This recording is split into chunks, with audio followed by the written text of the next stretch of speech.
You're listening to Conversations with Chanda, a Minneapolis Foundation podcast that unpacks the community's grittiest, most vexing problems, hosted by Chanda Smith Baker.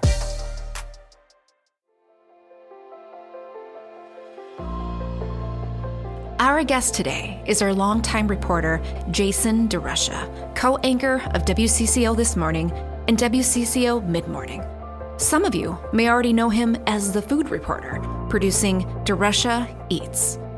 Chanda and Jason discuss his career as a news reporter and the challenges today's media has faced in the wake of George Floyd's murder and throughout the pandemic.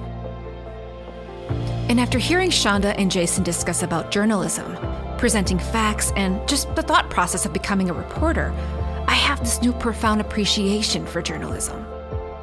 Let's get right into it. And I hope you enjoy the show.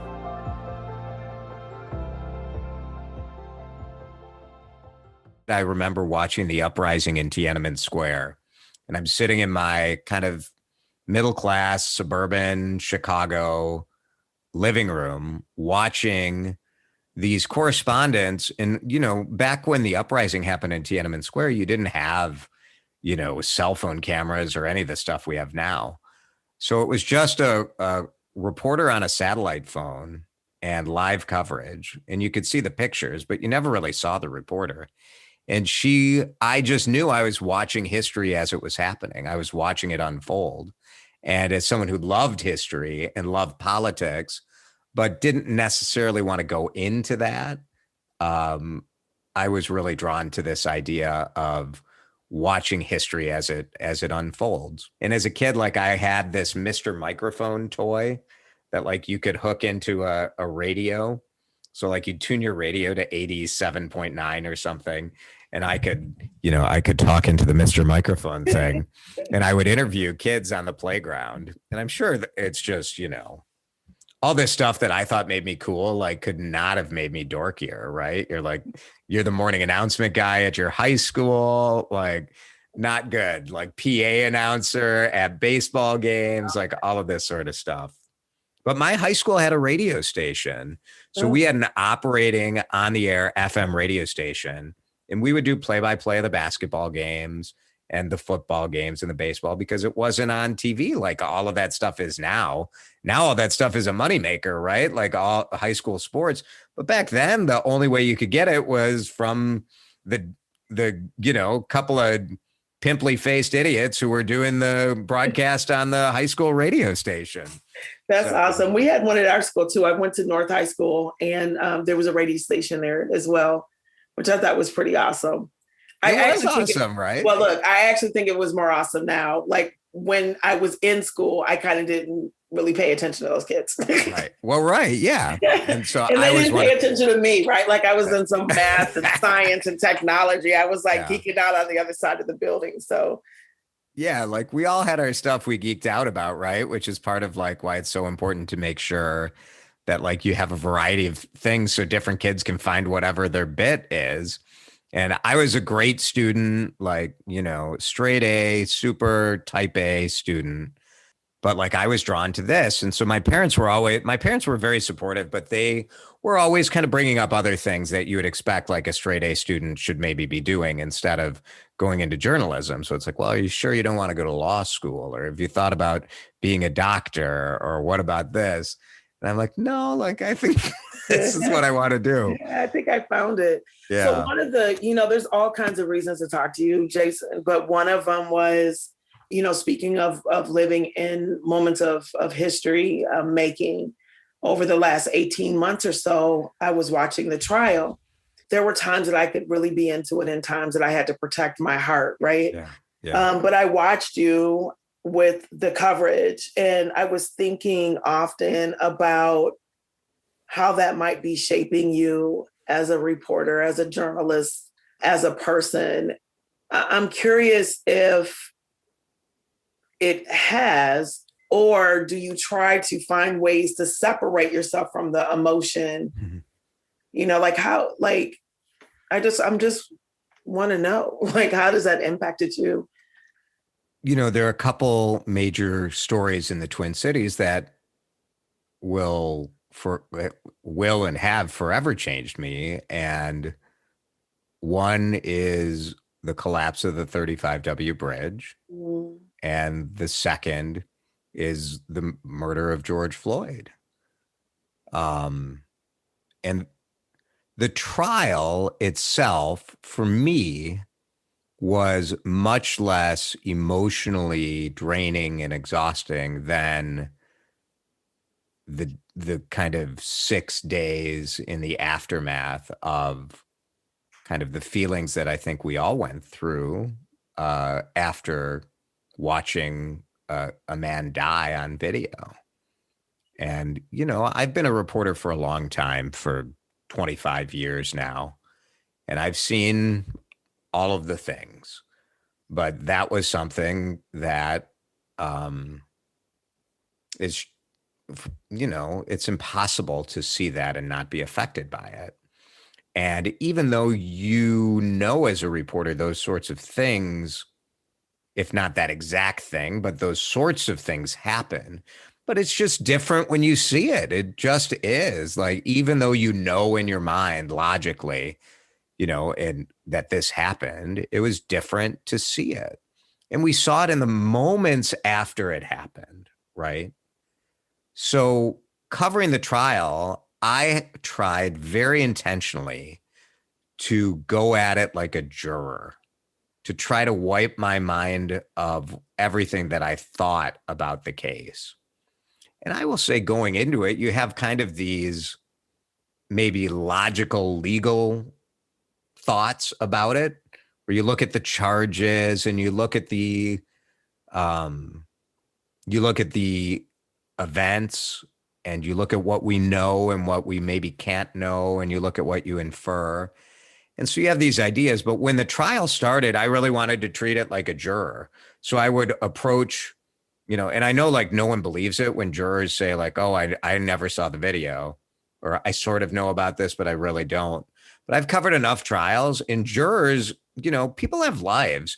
And even though there are stories that a lot of us get really immersed in, and you think, like, how is it possible that you wouldn't have seen some of this stuff? Sometimes people are protecting themselves and intentionally don't want to see it.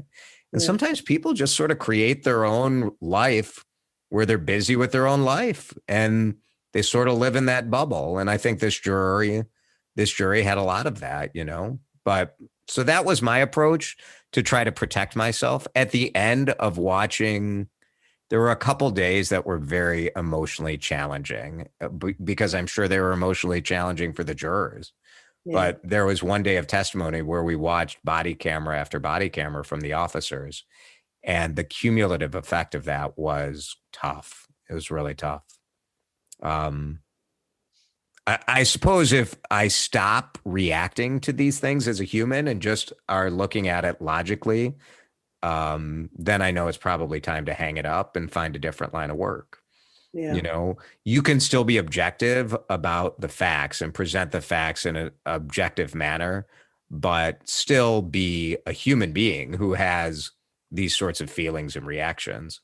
I'm not judging whether or not someone is guilty of murder if I watch a video and think, how did this happen? How is there never a moment where Derek Chauvin checked on George Floyd?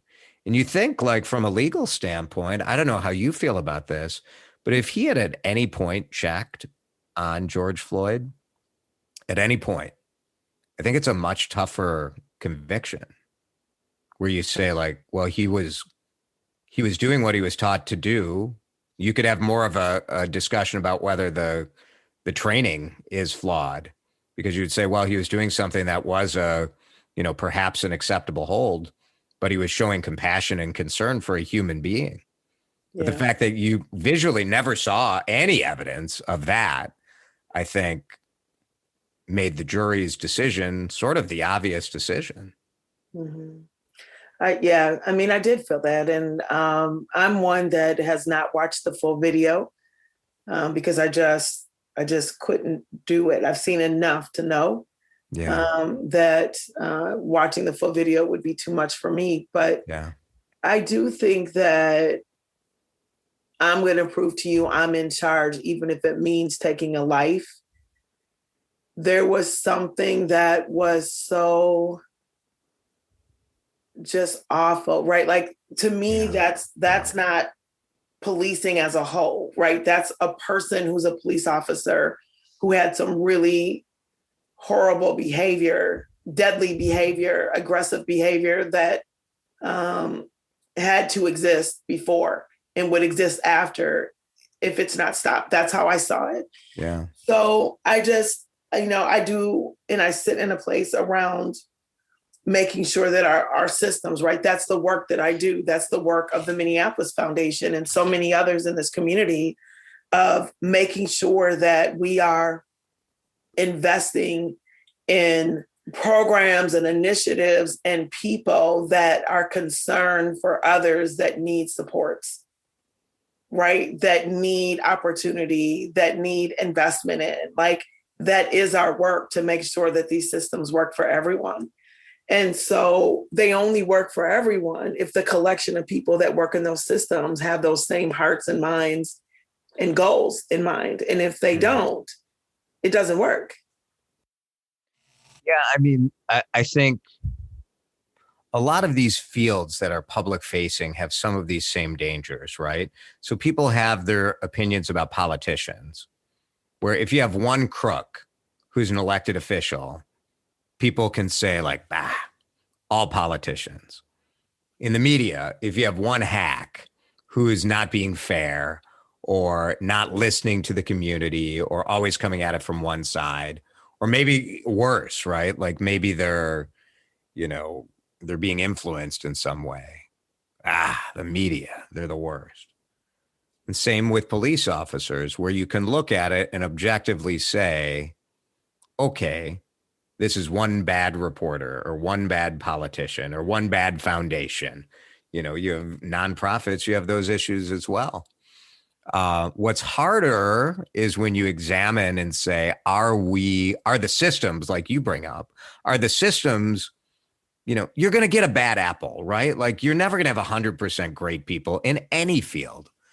But when you examine and say, are the systems set up in a way that they're actually making good people bad?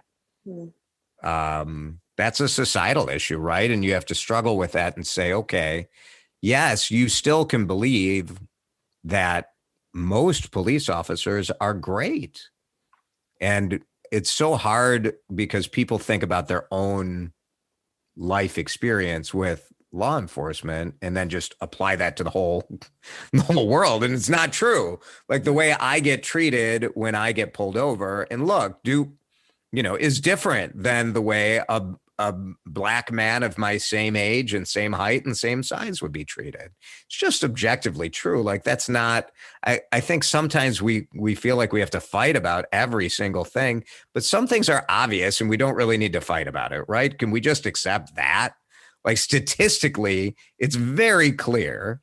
And then, like, open your eyes and try talking to anyone. Like, I have an amazing coworker, Ray Jones. He's our overnight editor. He's worked at Channel 4 forever. Ray and I are about the same age. We're both dads. Ray's probably a slightly better dad than I am. Ray, for a while, had a Cadillac and drove a Cadillac to work. And Ray said that he got pulled over probably 20 plus times driving to work because he's a big black guy in a Cadillac. So he had to be up to no good. Well, no, he was coming to work in the middle of the night, but he didn't get arrested. He didn't get beaten. Nothing happened. But what is life like when that happens to you every day? Mm-hmm. It's 20, 30 times. You're like, that's absolutely unbelievable. I drive to work in the middle of the night. Well, it's not unbelievable. We know it's true, right? It's sort of disgusting. But I also drive to work in the middle of the night. Now, I have been pulled over. Guy in a suit driving at 3 a.m. Also probably, officers will think like, well, he's probably drunk, which is not a ridiculous assumption. How many guys are wearing a suit at 3 a.m? That said, like, I've probably been pulled over 3 times. In your life? No, I've been pulled over more than that. Sadly, I'm not a very good driver. So there's that. But going to work 3 times. Going to work, I've been going to work, I've been pulled over. I've only been pulled over once going to work. I got pulled over once going to the airport at 3 a.m. But yeah, just once going to work. Now, Ray's been working there longer than me. I've been in the overnights. I've only been doing it for 8 years, but I've been pulled over once. And Ray ultimately got rid of his car. He's like, I can't be driving in a Cadillac. And Jason, I had a Mustang 5.0 in my early 20s, and I got pulled over in that car so much. I had it less than a year, and I went and got a new car. And I'm a woman, and I was young. Yeah. Like, I couldn't drive the car. I'm like, I can't do it. Yeah. So why do people like not accept this? Why? I mean, it's so obvious, and the stories are told over and over. And you could have a debate like, does it make sense to profile? Like, that's a fair discussion to have. But why are we having a discussion about whether there's profiling? Of course it's happening. So sometimes that's a little frustrating where you're like, if we can't even agree on things that are like clearly true, then how do we ever get to these systemic examinations and try to make things better? It's, as a journalist, you struggle with that where you're like, part of why I do what I do is that I believe that people are open to new facts and new information. And when I share that stuff based on excellent reporting and a veteran team, like that, people will take that information in. And sometimes I worry that like people aren't even willing to take in the new information, that if it conflicts with their worldview. Yeah, I mean, you're talking about one bad actor, or one bad nonprofit, or one bad politician, or bad officer. And I grew up in North Minneapolis, the whole community of people that get stereotyped. For sure. Right. And so I've talked about this often where, part of my work in a way is that, there's books on it, right? It's more than a single narrative. And it's certainly not your narrative because you don't have the experience. And so whose narrative do you listen to? And I think that's part of why this podcast is important, right? Because I remember being a kid and saying, gosh, I should feel actually maybe really less fortunate about my life. Like maybe I should be scared, or maybe I need someone to come and infuse something so I don't end up in this system or that system. Like there's so many people coming in with assertions about a community as a whole place with a single narrative. And it's so disturbing to me. Yeah. And they've probably never been to any of these neighborhoods, Mm-hmm. Well, sometimes it's decision makers, right? When you look at kind of the state and you say, all right, you guys are voting on things that affect this area and you have an idea about it. Like, have you been there? Have you talked to anyone there? Have you gone to any of the stores or sat on anybody's front porch? I mean, to me, I think you have to be open to that. Like learn a little bit. It's easy to lock up all these narratives and you think, but like often, as I think what I'm hearing you say is that you can hold multiple narratives about an organization or a system or a neighborhood, right? Like, does one neighborhood in Minneapolis have the preponderance of violent crime? The answer can be yes, but also can one neighborhood have incredible leaders and amazing students and people who persevered through incredible circumstances to achieve? Like, yeah, all of those things too. Mm-hmm. So I think people have a hard time holding two truths about one topic. Yeah. And I mean, so we're living in a really polarized time. We've watched this play out in so many ways. Do you think it's worse? Is it more polarized, or do you think people just have a way to like spout off about it more publicly? It feels worse to me. Yeah. It feels worse to me too, but I'm always curious if like this was always there and people just feel because they have a megaphone, like they used to just talk about it to their brother or to their neighbor. And now they kind of are able to say it everywhere. I don't Yeah, know. I mean, I think that's part of it, but I also think that because everything has become politicized, Yeah. right? Like we've lost the humanity, right? We need to humanize things. Huh. And Yeah. you know, when you make decisions around groupthink and party lines, and you know, you either are for Black Lives Matter or you bleed blue. Like Right. you're either for Kaepernick or you're boycotting. Like there's just all these like Right. extremes, Which and side are you on? You got to line up on whatever you side got you're to on. line up with your people, not Huh. with the people, but with your Yeah. people. And you know, maybe the campaigns of these positions are so public that I hear more of it. But I think in day to day, like there's, you know, even in schools, Jason, like you either are for like traditional public schools or you hate charter schools, right? Right. Like they get very simple, like they're not even big sometimes public debates, Hmm. right? There are ways in which you show, right, your value, and then you judge someone else's decision Yeah. that show up in everyday life without consideration It's of true. the choices and the context. Yeah. I mean, I cover restaurants as well for Minnesota Monthly and for WCCO.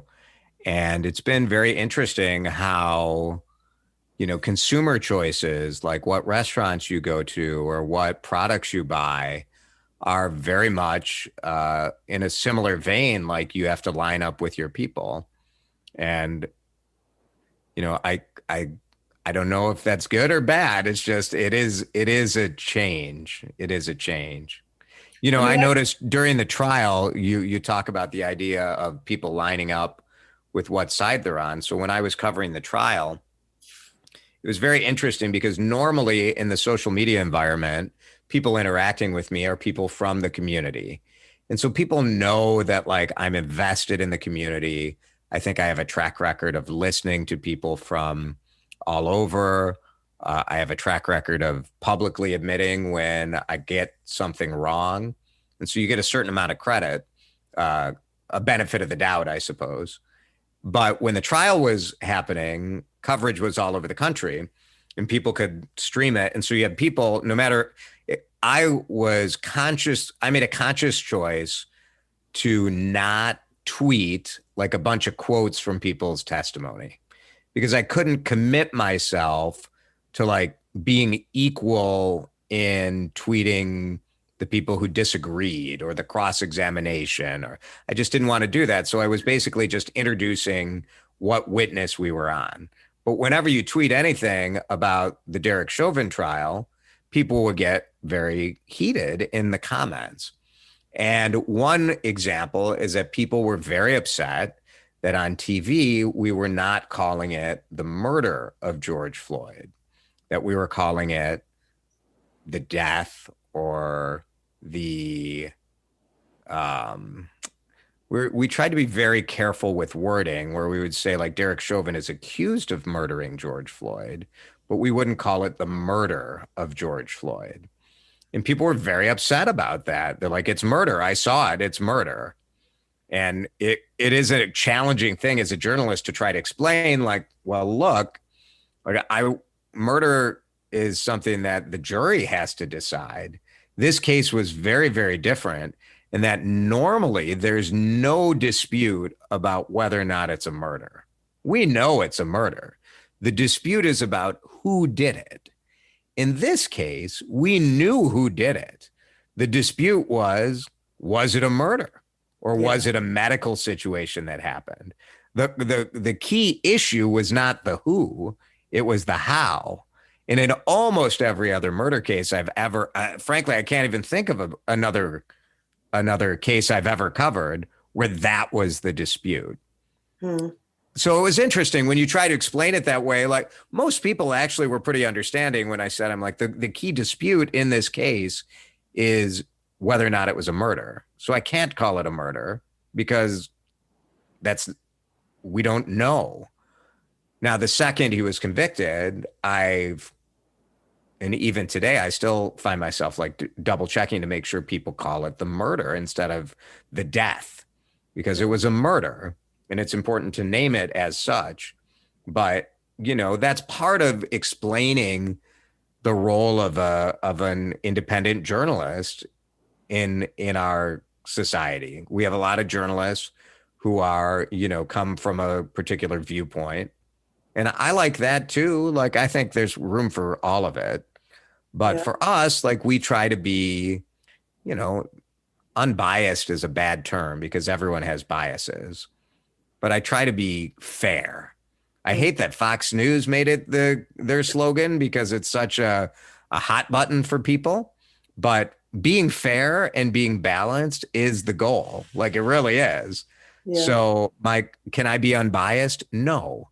Can I cover a story being aware of what my biases are and be fair to people? Yeah, I think so. Mm-hmm. I hope so. The media and all of the fake news, the reporting things that are not factually substantiated seems to be a growing problem. And I'm wondering how that might be affecting your work or how you see it impacting the field. Particularly, it seems really true with the pandemic and the vaccine. Yeah. It's created so much confusion and we rely so much, like we scrutinize and rely on media. But how is that affecting, right? Because it feels like we're living in a place where we're like polarized and then there's like, we don't trust our systems. Like there's just all these things at play right now. It's a really complicated time. Well, your point about not trusting systems is really fascinating. I've been thinking about it a lot, that there's a general distrust of anything that's big. So like in the nonprofit world, like I work with a number of nonprofits and, people are suspicious of the United Way because they're big and people like to give money to like their buddies on GoFundMe. And I think it's fascinating that as a society, we think like giving money through one of these like direct appeals is somehow more noble than like donating to your foundation, for example. Like I know that like if the Minneapolis Foundation misuses money, that watchdogs are going to be able to find out about it. Any of these other things, you have no idea what's going to happen to the money. And maybe people don't care, but I think it's interesting that people are so distrustful of large organizations. And we feel it too, right? In the media, I think there's this broader distrust of the media, but being local media, people, it's sort of like the old adage about people hate Congress, but if they hate Congress so much, why do they keep sending their congressperson back? Yeah. So like people hate the media, but like they really like Frank and Amelia, like they're great. You're like, well, we are that, like that's us. Right. That's us too. It's still the media. The misinformation, there's so many different categories of this issue where you have people who are intentionally like messing with the system and trying to put out false information. And in the as a journalist, like I used to worry, when we first started having like viewer submitted photos, so you'd have a weather event and you get a picture and you'd look at it and be like, am I sure that's not like photoshopped? Am I sure that like that was the main concern? Like, are we sure we're not being bamboozled in this way? And now you're worried about not that I'm going to give out bad information, but that people or social media networks or whatever are going to elevate garbage information with a really good headline that people keep spreading, and that gets elevated through an algorithm. It's just such a different, it's so beyond my level as an individual journalist now, where you're like, I try to make sure our stories are up to date and factual to the best of our knowledge at this moment. But it's a tough issue. And when people are, this goes back to like people lining up on their side, because people, it's confirmation bias, right? Like you believe something. And so you seek out evidence to show how right you are. Right. It's like, I love being proven wrong. You're like, oh, great. Like I learned something today. But people don't like to be proven wrong. It's not a comfortable place for most people to live. Yeah. So social media. So we met Jasmine Stringer Share the She's mic. amazing. Jasmine is amazing. I just love Jazz.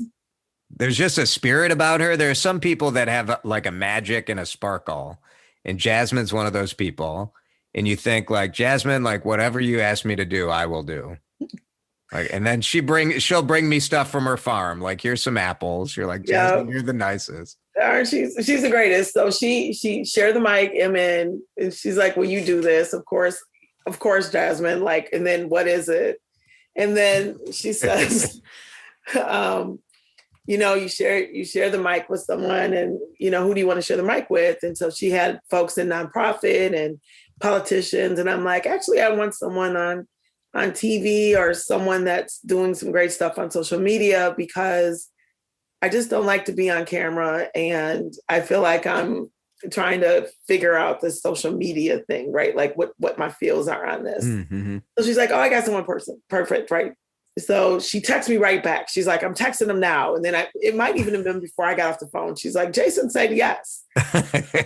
Right. So, for folks listening, it's like, I'm on your Instagram account, right? And I get and tell my story for the day. And I'm like, I don't actually know how to use Instagram. So you're coaching me all day, right? More on just how to use the platform. But I want to just, thank you for your willingness to do that. And, part of what Jasmine was doing was trying to connect people that don't know each other to form a relationship and to use space and to show what sponsorship and allyship looks like. And I'm wondering, as you maybe reflected on that, was there sort of any takeaways from that total experience, not just our day, but the total experience? Well, I always tell, whenever we're talking about issues of race or gender at work, which we talk about a lot, whether it's internal coworkers, talking about just the work dynamic, or talking about the larger community, I always tell people I cannot make myself any less white or any less man or any less middle-aged, right? Like, this is where I'm at. I'm like, but I can extend some of the advantages that come with that to you to help elevate your story or your issue or your concern. Jasmine calling it share the mic is perfect, because that's what I can do in my position. And I considered the whole thing just a tremendous honor that anyone would want to associate with me. You're like, this is wonderful. And so I just try to share those advantages that I think, and I know like someone will be listening and they're like, well, like everything's not great for the white man today. And I would say, like, I understand that, right? Like perhaps, in much of the rest of the world, sort of a dynamic that's always taken place in a field that has elements of performance to it, are starting to extend to some of the rest of the world. The truth is, like, it's been a pretty good run for the white guy, right? Like, it's not been, we don't have a lack of opportunities. And so if we can share those, if you're in a position where you have some influence and you can share that, you should, like, it's not just a nice thing to do. It's sort of an obligation. Like, and I always have felt like I have a certain element of celebrity in this community, which I don't know if it's earned or deserved or not, because I sort of feel like I just go to work. Like, I go to work, my job happens to come out of a transmitter and get beamed into thousands of people's homes, but I'm really just going to work. And so I get some certain notoriety or celebrity by fact. Well, it's thanks to the transmitter, really. Like, so you feel like you should share that in a way that makes the community better. I think the day with you was quite remarkable, actually, because you had some very emotional conversations and very honest and frank conversations. And you had a bit of a crazy day. We did. That was the day that the guy committed suicide downtown. Right. And my son called me and said, "Mom, there was another police shooting." And I'm like, "Well, what do you mean?" And Chief Arredondo had texted me and said it wasn't a police shooting, it was a suicide. So I got the fact pretty quick. You had it fast, yeah. I got it really fast, but what was so emotional for me was that my son, who was at school, had heard about it so quickly. And that obviously the trauma of what had come with Philando and Jamar and, Justine and George Floyd is like embedded in him to the point that he needed to talk to me right then and there. Yeah. And that's what I felt. And I got on and I just had to talk about it. And it was really powerful to experience that, and very different to experience it sort of in real time, because I just think that's an experience that most people in this community don't experience. And so to see it through your eyes, what I know for me, it was very impactful. And it's something that I still think about when I think about these sort of, there will be another, whether it's a scare or reality. And we saw it during the trial when you had another. Yeah, Dante. To have Dante right in the middle of the trial is just absolutely mind blowing. It was a lot, right? It's a lot. And so, but seeing the way that you had to experience that as a mom was, I think, very powerful. It's just important to know as a journalist, first of all, it's important to know that my experience is very different from from most of the people who are watching, right? So it's just the reality. I put on a suit and go to an office job. We know, if we've learned one thing from this idea that everyone's working from home, is that everyone's not working from home. And the federal government data shows at the peak of people working from home, 35% of Americans were working from home at the peak. Wow. And that is a reminder that I think those of us who work in the white collar world, that most people work at factories or are custodians or work in hospitals or are first responders, paramedics or police officers or firefighters. And so when we talk about getting back to work, most people have been going to work.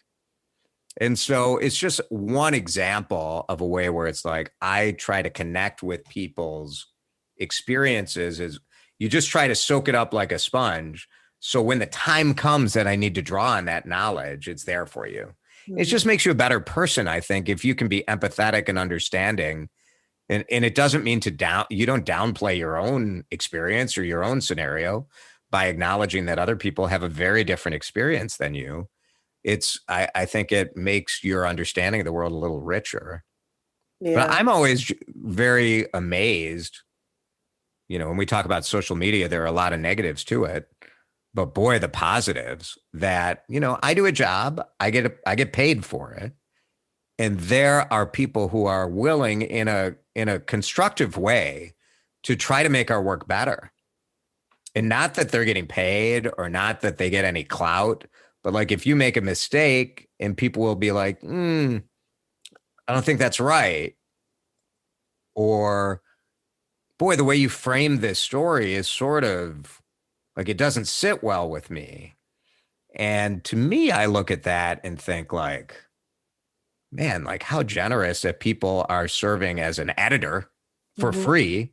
Right. For the only reason that they want, and this is there are those who have different agendas, right? But most people, I will say that interact with me, their agenda is that they care about the community and they want it to be right, or at least as right as we can get it. And I think, I don't know, I never take that for granted. It's pretty amazing that people have that level of trust, that they're willing to. It's a lot easier to just throw down your remote and say, I'm never going to watch this again. Yeah, right. Some of your celebrity is beyond sort of your time on television, right? Some of it comes with these videos you do on Instagram where you're showing your morning makeup routine. Yeah. Yeah. I've never been afraid to like make a fool of myself. And I think it's good for people to know, like, I am, I'm a pretty regular person, right? Like, I have an unusual job. I have access to people and access to activities that certainly as a kid growing up, I never thought I would experience. But like, I'm still a regular, I mow my lawn. I do the dishes with my wife. I have arguments with my kids. It's all the same stuff that everybody else is dealing with. And I think it's the idea of like the news anchor is like the Walter Cronkite, like up on the mountain is no good. Like, I think part of why people will give me the benefit of the doubt is that I've allowed them to get to know like a little more of the total picture of who I am. And I think people know that my heart is in the right place. Yeah, I think that's right. And I mean, I think there's a benefit to a lot of folks. I mean, I think that's a good side of social media is that it can help people know because there's the lines between professional and personal, right? And work and home, they're all blurred. They're all messed up, right? Right. And so, people want to know who they're in relationship with. And you're in relationship with someone you're watching all the time or someone who's working on your behalf. And so I remember when I first got into my role at Pillsbury United Communities, and I got on Facebook for two reasons. I had teenagers and I was trying to keep up with them. And then the other reason was that I had kids and I wanted people that worked at the organization and around the organization to understand that I don't just do work. I am actually raising kids, right? The CEO before me, Tony Wagner, his kids were grown. So he had a different level of obligation. I have like conferences and phone calls in the middle of the day and games and pickup times and all kinds of things that I'm negotiating that makes me not available for the thing you want me to go to right now. Or my emotions are up and down because, I've got teenagers and they can go crazy. So I need some grace. I need grace. This was my We need grace. That's yes. Grace. You put your finger exactly on it. Like what I'm asking our audience for sometimes is a little grace. Like if I look a little tired in the morning, maybe it's because like we had a go around about homework or we had a long heart to heart about, relationships or whatever's going on at school. There is work is so important to me. But like there's a lot more than just the person who sitting there, telling the news stories. Right. And it's fun for me. Like for me, it's always been fun. Like I've done social media because I love talking to people. It's a great way to learn stories, but mostly like I enjoy it. It's people are clever and funny and interesting and I learn things.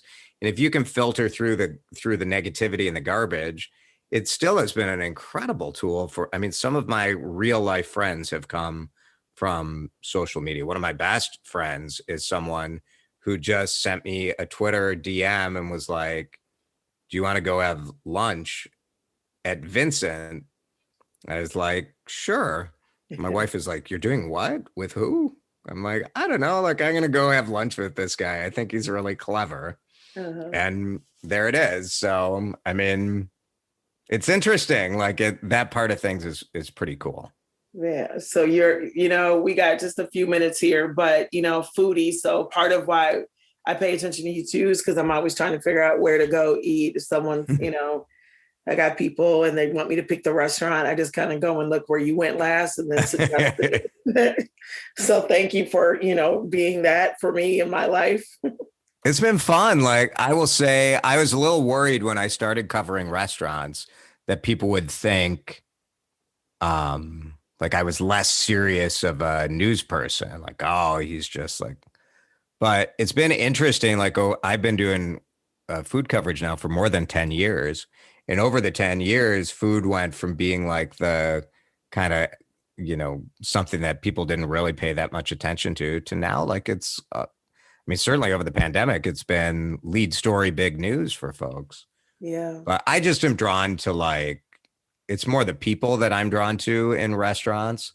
Like these people are the ultimate dreamers, right? Like you are in many places risking your house because you want to open this business that has like a 3 or 4% profit margin.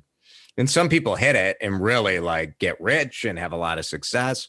But most people, you make a living if you're lucky and you get to share a bit of your heart and your soul to your guests. And I kind of dig that. Like it's a pretty cool thing to help elevate and share their stories. Yeah, I was talking to David Fema at something this weekend. He said, I just love putting a piece of my heart on a plate and putting it on people's tables because they're serving some food for some students in Minneapolis. And like, it just warmed my entire being up, right, to have him talk about it that way. Isn't that a great way to talk about it? Oh my gosh. Yeah, because that's what it is. And I don't know. I'm excited. I know David's opening a couple new restaurants right in downtown Minneapolis, which I've been asking him forever to open a bakery because his bread is so good. I did a story a couple weeks ago out at Carmel Mall, the Somali Mall. Because I felt a little bit like I've lived here for a long time. I've had Somali food, but I don't really understand it. Understand it. And it turned out to be a great story. It was really, but it's all the same to a certain degree. Everyone who's doing this is sharing a piece of their history, of their family, of their soul through like the literal thing of breaking bread with others. It's pretty cool. It's very cool. It's very cool. We have in our workplace and everything, you have people who, it's a problem in many corporations, but it's a bigger problem in Minnesota where the growth I used to talk to our managers about this a lot. We don't have that many on-air jobs. And if you line up our on-air people, we probably outperform our audience, right? If you want to line up diversity in percentages, like we outperform our audience, and that has always been good enough for them. And it is a heavier lift sometimes to recruit, TV jobs. It's a national marketplace. It's not it's sometimes local people, but you're looking all over the country. And I think people would just accept like, oh, well, I didn't get any applicants. You're like, well, why? Why didn't you get any applicants? Why didn't any Black people want to come here? Why? Like, that's a bigger issue. And you're like, this is a business where you take a chance on people for all different reasons, right? Like maybe you'll hire someone who's young because they have a skill set that you want. And like you figure you'll work to like polish up their on-air performance. But it's hard when you only have 20 openings. You say like main anchor jobs at our station. Well, when I started, there were like 5 men who anchored at CCO on a weekday. And today it's just me and Frank. That's it. So there are 2 jobs for guys who are Monday through Friday anchors. That's it. And for women, you have Heather, Shayla, and Amelia. So you have 3 women. That's it. Now you could look at that and say, so you have 5 anchors during the week, and Amelia is Asian and Shayla is Black. So 40% of your anchors are women of color. And you could say like, that's pretty good. But if you ask most people who watch Channel 4, they would not say like, wow, you guys are really killing it when it comes to diversity. And you say like, and they would be correct. Like we're not. But I like that we're having, some of the conversation that we're seeing in town that excites me is the idea of hiring people of color is good, but making sure that in the management ranks, you have someone that understands that life experience. You're like, well, now you're starting to get somewhere. And so I think that's going to be the next thing that we need to work a little harder on. Yeah. We've always had way more women in management. I've always worked for women. Our general manager is a woman. The head of the news department is a woman. those two are the most powerful people at our station. And so I've always worked for women. And a lot of our managers, almost all our producers, show producers are women. So it's a lot of women. But, you know, as far as people of color, we have work to do. Mm-hmm. Well, we got work to do in our state, right? In our country. And I went to the Corporate Directors Awards event this week, right? And, you know, the numbers of women of color, Black women on corporate boards it should be appalling to everyone that there's not more diversity. And we know diversity supports business outcomes, you know, the outcomes that we're seeking. Yeah, it just does. Right. And, you know, we're spending so much money on ESG and the diversity DEI efforts, and it's not seeming to show up in the leadership ranks that we're talking about. And I do see movement. Kim Nelson and Sample from Navigate Forward. There's been a number of women that have been working to increase the number of women on corporate boards. And I'm so pleased to be part of that effort, being groomed, if you will, underneath them, you know, in terms of writing this. And it's, you know, again, the narrative matters, right? It's not that people aren't ready to serve and to contribute. It's that they haven't been sponsored, right, to the seat at the table in the ways that people, other folks have, because you support people in your network. And so we just have lots of work to do. And I'm so pleased to get to do that with you in this community from our various seats, but clearly committed to, you know, getting it right here. So it matters. And it's, you know, we struggle to attract, you know, I really admire like some of the work that like Houston White is doing, because it's without a solid like Black middle class, it's really hard for us to attract like professionals who aren't going to be like in the super rich, right? Which is a very good living, but it's a middle class living. It's not an upper class living. Yeah. And so if you're a reporter, if you're a Black reporter who's not from Minnesota, where are you going to live? So like where, you know, and Houston talks about like how he had to make a choice of abandoning the North Side neighborhood where he wanted to be, or like living in a more middle class neighborhood. Like he felt like he had to make that choice. And, you know, that's a problem. It is. I think there's a solid middle class here, Black middle class. We're just distributed. Everyone's all spread out, right? Yeah, because everybody had to make that choice, right? Yeah. Like, oh, I want good schools, or I want whatever. I want a yard. I want. There's pockets of people and all over the place where, it's harder to find each other. Jason, thank you. Thank you for having me. I appreciate it. And that's Jason DeRusha and our host, Chanda Smith-Baker. If you enjoy our podcast and are looking for ways to do more or become a sponsor, please contact me. You can find my information on our website under the About section and click on Our People. Remember, it's Supac, rhymes with Tupac, Keenitz.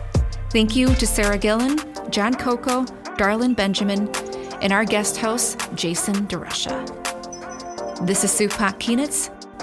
Thanks for listening.